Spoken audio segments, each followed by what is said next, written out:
ভাই আমরা এত দূরে এসেছি শুধুমাত্র একটি ঝর্ণা দেখবো বলে, বাট ঝর্ণা দেখতে এসে এতটা পরিশ্রম করতে হবে যা আমি ভাবিনি।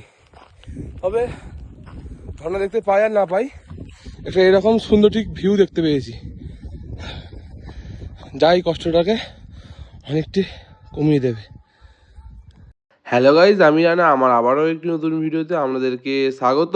এই যে দেখতে পাচ্ছেন পাহাড়, আর এইদিকে হচ্ছে আমাদের টেন্টে কিছুজন ছিল, আর ওই যে কটেজে ছিলাম হচ্ছে আমি। ঠিক আছে, একটা অসাধারণ সুন্দর লোকেশানে আমরা রিসর্টটা বুক করেছিলাম। ঘড়িতে সময় তখন বেলা 10টা 30। আমাদের জন্য ওনারা রেডি করছিলেন আমাদের ব্রেকফাস্টের মধ্যে ছিল লুচি, জিলেপি এবং একটি আলুর তরকারি। এখান থেকে আমিও একটি প্লেট নিয়ে বসে পড়েছিলাম আমার ব্রেকফাস্টটি সম্পূর্ণ করবার জন্য। ব্রেকফাস্ট খাওয়া সম্পূর্ণ হয়ে যাওয়ার পর আমরা কয়েকজন মিলে বেরিয়ে পড়েছিলাম পাহাড়ের ওপরে থাকা একটি ঝর্ণাকে দেখতে যাওয়ার উদ্দেশ্যে। ওখানকার লোকাল কিছু লোকজনদেরকে আমরা জিজ্ঞাসা করেছিলাম ওই ঝর্ণাটির দিকে যেতে হলে কতক্ষণ সময় লাগবে এবং কোন দিক দিয়ে যেতে হয়। ওনাদের সমস্ত কথা শুনে ওখান থেকে বেরিয়ে পড়লাম ওই ঝর্ণাটি দেখতে যাওয়ার উদ্দেশ্যে।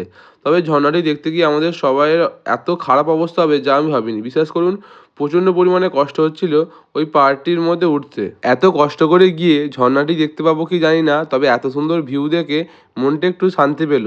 এই ভিউটা দেখে মনে আরও জোর নিয়ে বেরিয়ে পড়লাম ওই ঝর্ণাটি দেখতে যাওয়ার উদ্দেশ্যে। তো তারপর চলে আসলাম সেই ঝর্ণাটির কাছে এসে দেখি যে শীতকাল হওয়ার দরুন জলের স্রোতের পরিমাণ খুবই কম।